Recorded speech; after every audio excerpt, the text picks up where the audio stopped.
Yeah, the guys, welcome back to another Threefold Vlog, and today I'm going to be showing you how me and Dan both edit the videos that we upload for you guys. And yeah, just kind of a quick overview, because we always get the question, what software do we use, how do we do it? Because in our videos especially, we always have both our screens so you can see our point of view. So basically what we do is we both record our gameplay, our faces, our audio, and that gives us 3 files. We can record audio and face together, but just as a fail safe, we record it in separate files, just because we have had it in the past where we've lost audio files and it means the whole video is unusable, which sucks. So then it comes into the fun part of importing it all into Premiere Pro, and I've just made this a bit bigger, but normally I have all my files up there. And the first job on the agenda is to sync.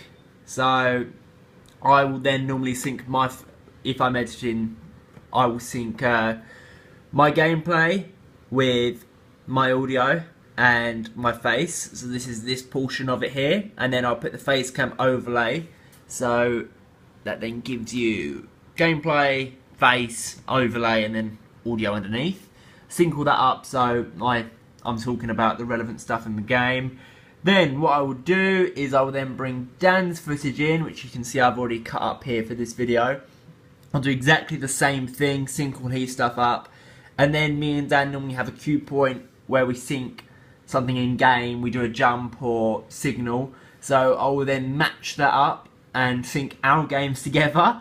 I will then add in a little bit of background music you can see here, any sound effects or any extra graphics above and below, and then just the case of chopping up the footage so the views change. For example, Dan's face there and my face is there, so it all chops up nicely.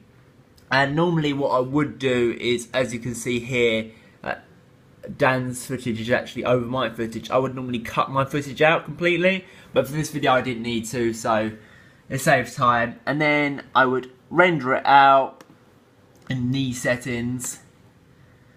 What I normally do is, I've got fibre optic now, so it's not a problem really, file size, and I will normally do it at, I've actually rendered it at 720, but I normally do it at 1080. I'm probably going to re-render that in a second. 25 frames a second. Actually, no, this is a different setting, that's why. I normally do HD, this one, so I have 1080p, 29 frames a second, 0.97, because that's the same as the source file. Level is normally, I can say it's 5.1, but I normally just leave it as. Then always use maximum render depth. I do a 2-pass render, so that means what it does is it goes through the whole thing once, works out what bitrate and megabits it needs to then fill the frame, and then goes through it again. So basically you get best quality. And then for target bitrate, I normally just set it to 15, maximum 17.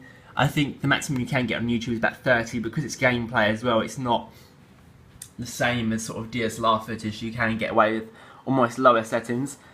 But yeah, that's sort of what I do. And for a 9-minute file, it'll be about 1 gig, which isn't too bad.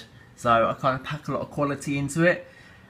Where I used to have sort of shitter internet before, I would definitely vary on 720p and also go for a lower target bitrate, so I'd have smaller file sizes. But that is it, guys. That is basically how our videos come together. They're quite complicated, really. They've got, I mean, 7 video layers and 8 audio layers. And I'll just zoom it out, and it's not actually that many cuts in this one, but for like some of our hour-long videos, it's a big old edit.